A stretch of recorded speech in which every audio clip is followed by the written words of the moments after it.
Hey, Zach McDonald with Real Property Associates here. We're talking about step number 5 in the home buying process in this video. If you've missed the previous 4 videos, please go take a look at those other videos, and there'll actually be a link down below here somewhere to take a look at those.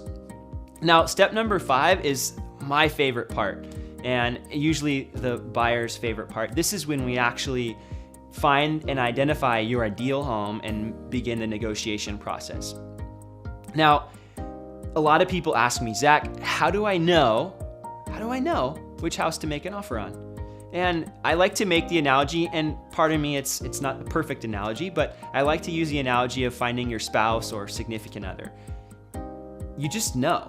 There's going to be homes that meet all of your criteria. They'll check all the boxes off, but you still won't have a good feeling about it. And so when we're looking at homes, and I can usually tell, and so can you, you'll find there'll be a house that does check all the boxes, and you also are just kind of excited about it. Like this is a good one. I can see myself living here.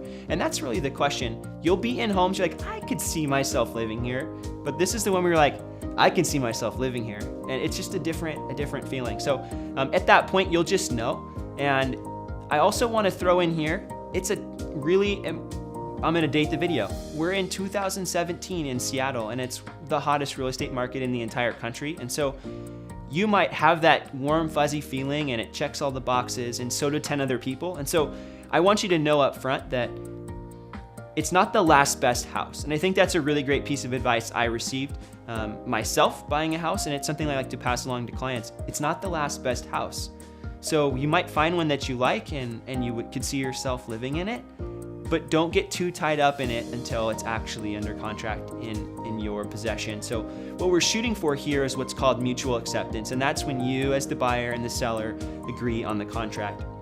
And during this process, I'm your advocate. I'm going to be handling all the negotiations, all of the contract work, and I have other videos that I've provided that walk you through the steps of making an offer, and also walk you through the steps of making a competitive offer, because those two things are very different. But know that I'm on your team in step number 5 here as we identify your favorite home and then begin negotiations.